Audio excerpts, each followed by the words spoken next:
Le plus important pour un investisseur comme nous, un investisseur en private equity, c'est la qualité du promoteur. C'est pas parce que Celida est là, mais lorsqu'on est venu voir Celida, personne ne connaissait, et Celida, on a testé chez lui plusieurs qualités.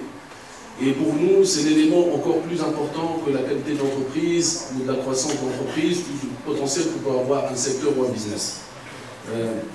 D'abord, c'est la passion. Moi, je dirais toujours à Celida, j'ai l'impression qu'il rêve d'AMM le soir, qui passe sa vie à visiter des laboratoires pharmaceutiques. Et d'ailleurs, pendant 5 ans qu'on est dans le capital d'Unimed, on n'a jamais parlé finance avec Celida, on a parlé avec Sigofi, mais jamais avec Celida, c'est toujours autour des produits, des AMM, du développement, de la stratégie pharmaceutique. Et ça, c'est un élément qui nous a toujours impressionnés et je pense qu'il va continuer à donner des résultats pour l'entreprise. Donc on connaissait Celida Sharafeddine, le sportif, Celida Sharafeddine, l'homme politique, et aujourd'hui on découvre Celida Sharafeddine, l'homme d'affaires.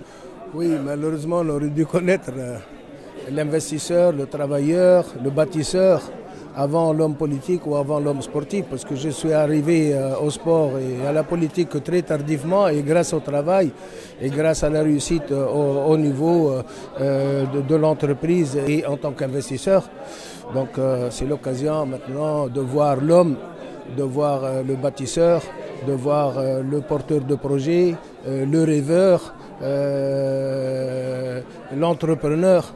C'est cette image aussi qui manque à beaucoup, qui essaye de voir en moi un homme politique alors que je suis arrivé très tardivement en politique et que je ne fais pas trop de politique, ou le sportif, ou que j'ai fait ça uniquement pour supporter mon club de toujours et pour qu'il essaye de passer cette phase difficile. Vous tablez sur une croissance moyenne de 21% sur les 5 prochaines années, alors que la croissance du marché elle est bien en dessous, donc elle est aux alentours de 11-12%.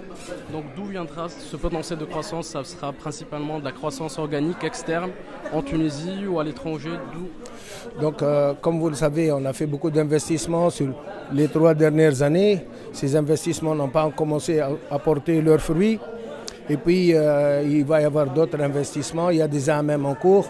Il y a d'autres marchés au niveau de l'export.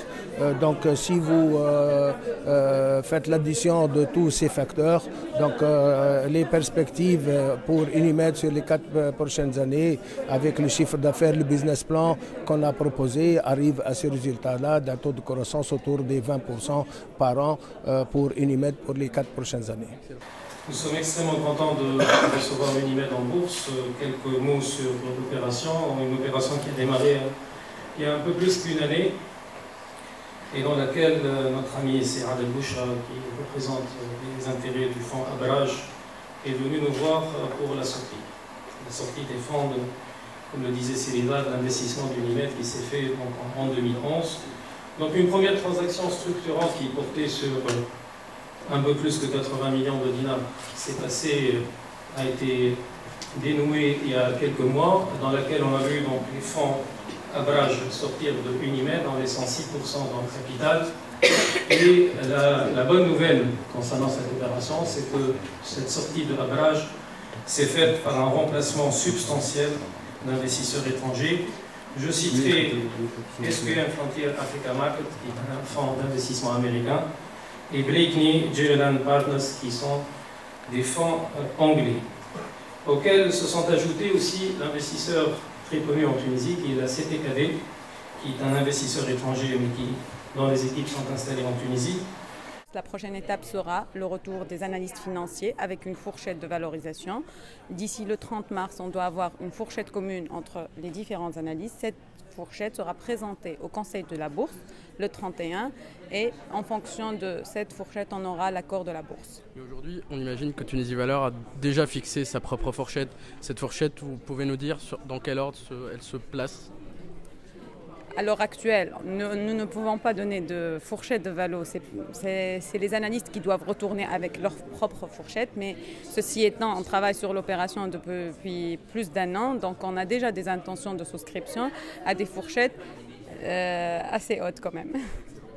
Nous allons mettre sur le marché j'espère, dans les semaines qui vont suivre, quelque chose comme 3,6 millions d'actions et qui vont se répartir de cette manière précise.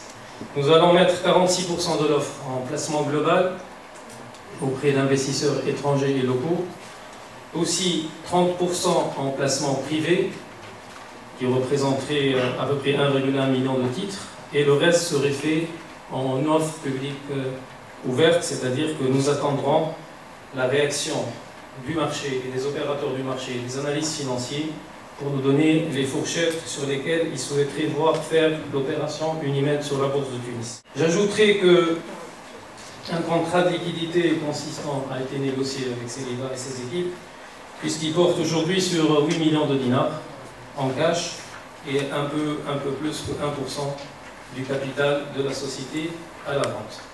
Vous avez parlé d'investissement, et là, l'opération porte seulement sur du cash-out. La société n'a pas un besoin de financement à court terme.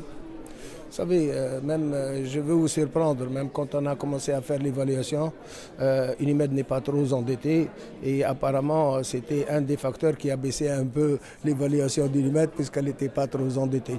Donc on a toujours travaillé au niveau de l'investissement en utilisant beaucoup nos fonds propres. Donc on fait toujours des investissements à hauteur de 50 ou 60% en fonds propres, toujours des réinvestissements exonérés, toujours un plan de réinvestissement qui est établi dans le temps.